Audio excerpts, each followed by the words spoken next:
The teen brutes who murdered Kayden Moy were part of a gang that terrorised his hometown for years. 18-year-old Cole Turley and Jay Stewart, who's also 18, and a boy of 15 we can't name, were members of the Murray Boys in East Kilbride, where the dead lad who was 16 also hailed from. The thug trio carried out attacks on youngsters, and we can exclusively reveal shocking photos that showed them dressed in black and posing with weapons.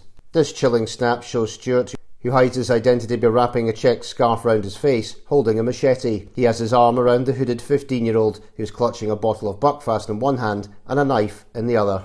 Another pic shows the 15-year-old Job posing with a machete and then with a police-style extendable baton. In other sickening images, the same teen sicko holds a knife to another victim's chest, while a fellow thug brandishes a small axe. A video also shows Stewart hitting a boy about the head and asking him to say sorry, while the terrified lad asks him why he is needing to apologise. Come up. Say you're sorry. Say you're sorry to the Murray. Why? Because you flashed my wee pal. You and your gay teammate.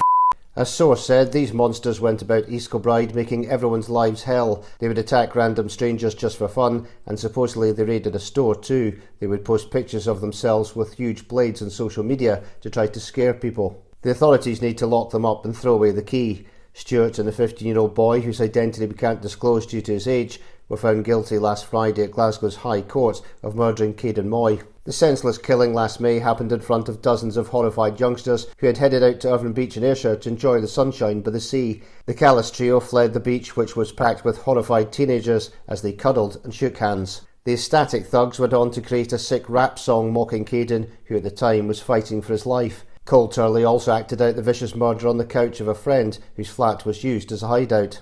Turley had already pleaded guilty before a 3-week trial began. He had stabbed the tragic victim on his leg and body at Irvine Beach in Ayrshire on the 17th of May last year amid a petty dispute between rival gangs. Medics battled to save teenage Kayden after he was rushed to Crosshouse Hospital near Kilmarnock.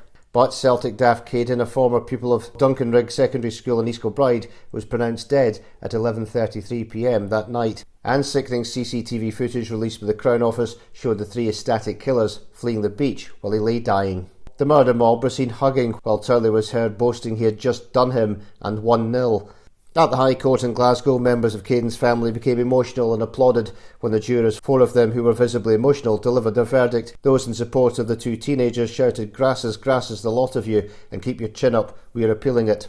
As Stewart was being led to the cells, he smirked at Kayden's family, which was met with shouts of, "Oh my God." DCI Campbell Jackson from Police Scotland gave this reaction to the guilty verdicts. "Nothing is ever going to compensate for Kayden's death, and the convictions most certainly won't ease the heartache and sorrow that his friends and family must feel every single day. My thoughts very much remain with Kayden's parents, his brothers and his family and friends for their devastating loss. I do hope today, however, brings them some comfort in seeing justice being done. Kayden was robbed of his future on the 17th of May last year, and his family and friends were robbed of a future with him.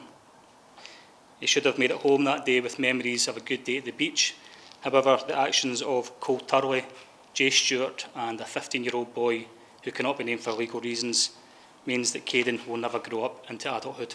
It was revealed during the trial that prior to the fatal attack, Stewart had threatened Kayden with violence via social media. After the trial, Kayden's parents told of their anguish at being prevented from being with Kayden and giving him a hug after he succumbed to his injuries in hospital. His 38-year-old dad, Paul, said, "We're only allowed to see him from behind a glass screen. It's an image I'll never be able to erase from my mind. Sometimes I wake up in the middle of the night and I think it's all one big bad dream and that Kayden is in his bedroom, in his bed." Paying tribute to their kind-hearted lad, Paul and Ashley said everybody knew and loved Kayden. He was funny, caring and friendly with a heart of pure gold. He lit up every room he walked into. His laugh was infectious and his kindness was effortless. He made people feel seen, welcome and valued. And Kayden's dad, Paul, told the Scottish Sun on Sunday of the anger he felt by himself and Kayden's mum, Ashley, that the culprits had not been taken off the streets earlier by police. He said they were jealous. Kayden had a job, went to the gym and had everything going for him. Judge Lord Scott deferred sentence alongside Turley, pending background reports until next month. The judge said, "You have been found guilty of murder and there is a sentence prescribed by law for that. I need information on your background due to your age. In the meantime, you will be remanded in custody."